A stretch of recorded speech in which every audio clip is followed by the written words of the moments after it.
As you have learned in this course, you can access a blob via its blob URL.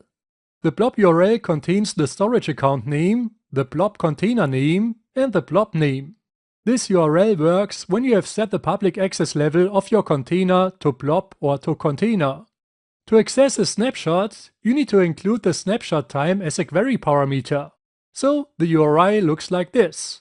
Also, this URI works only if you have set the public access level on your container to blob or to container. But as you know, we have set the public access level to private.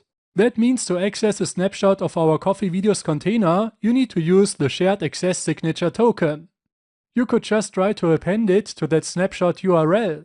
But as the snapshot URL has already a query string with a snapshot parameter, you can't start the query parameters of the shared access signature with a question mark.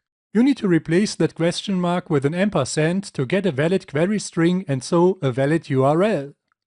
So now in this demonstration, let's implement the logic to access a snapshot via its URL. Let's switch to Visual Studio. The media element of the Coffee Video admin application uses this blob URI with SAS token property. As you can see, the property calls the getBlobURI with SAS token method of the Coffee Video Storage instance. So let's go to the Coffee Video Storage class. Here you can see the getBlobURI with SAS token method.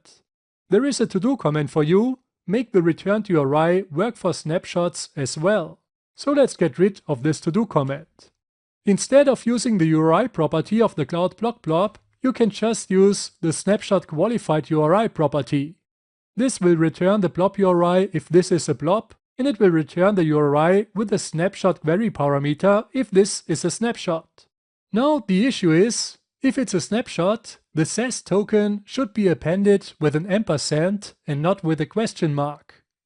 So let's check here. If the Cloud Blob is a snapshot, then we just reassign the SAS token variable. And all we need to do, we need to replace the question mark with an ampersand.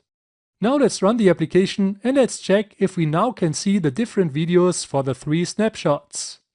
Let's check the Include Snapshots checkbox and let's click on Reload Videos.